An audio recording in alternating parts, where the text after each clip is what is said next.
या काही नवीन गाईडलाईन्स नाहीये, ओरिजिनली सुद्धा या GR मध्ये नमूद करण्यात आलेल्या होत्या।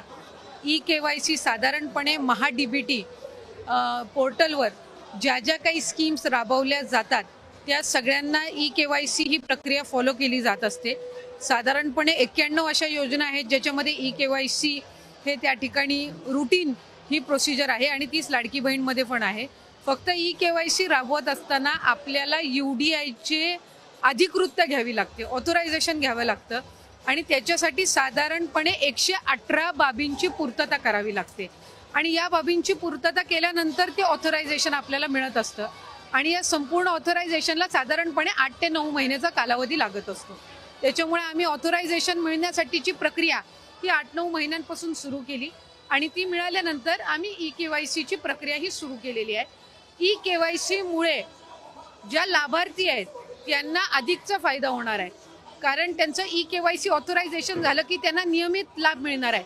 म्हणजे या ज्या तक्रारी आहेत की 1 महिन्याचा लाभ मिळाला, दुसऱ्या महिन्याचा मिळायला विलंब झाला, तिसऱ्या महिन्याचा त्या ठिकाणी थांबला गेला, तर या सगळ्यामध्ये सरळता आणि त्याचबरोबर सुलभता ही त्या निमित्ताने येणार आहे।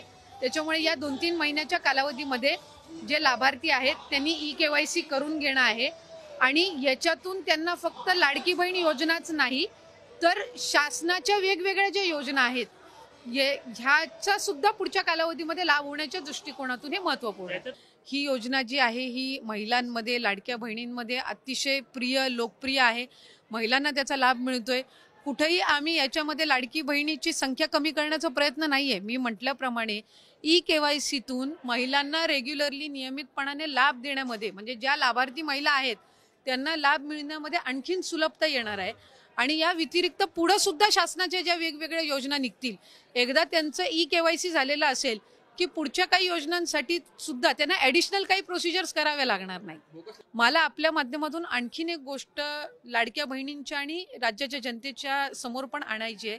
लाडकी बहीण योजना आणायच्या आधी जवळपास म्हणजे आता जे काही 2-2.5 कोटी लाभार्थी आहेत याच्यापैकी 50 लाख पेक्षा अधिक लाभार्थी असे होते ज्यांचं आधार कार्ड त्यांच्या बँक अकाउंटला सीडेड नव्हतं।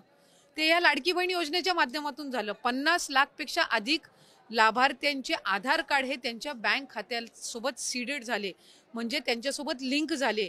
याचा अर्थ असा की त्या ज्या महिला बऱ्याचशा वेळेला आधीच्या योजनांपासून वंचित राहिल्या असतील किंवा त्यांचं अकाउंटच त्या ठिकाणी बँकेचं नसेल, ते याच्यातून त्या ठिकाणी या योजनेतून तयार झालं।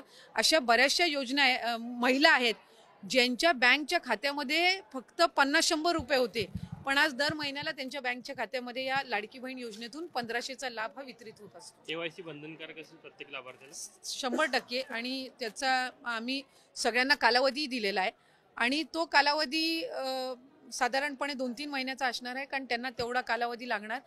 त्याचबरोबर आम्ही पूर्ण त्याच्यामध्ये माहिती दिलेली आहे की ते करत असताना ती प्रक्रिया अतिशय सोप्या पद्धतीनं कशी केली जावी। त्याच्यामध्ये आमच्या स्थानिक पातळीवर जे महिला बाल विकास विभागाचे अधिकारी आहेत, अंगणवाडी सेविका, मदतनीस आहेत, इतर विभागांचे महसूल प्रशासनाचे सुद्धा आहेत, त्यांचेही आम्ही त्यामध्ये सहकार्य घेऊ आणि मी आपल्याला आपल्या माध्यमातून सर्वच लाडक्या बहिणींना आश्वासित करते की महायुतीचे सरकार, आदरणीय मुख्यमंत्री देवेंद्र फडणवीस साहेब, उपमुख्यमंत्री एकनाथ शिंदे साहेब आणि दादांच्या नेतृत्वाखाली लाडकी बहीण योजना अशाच पद्धतीनं सुरू राहणार।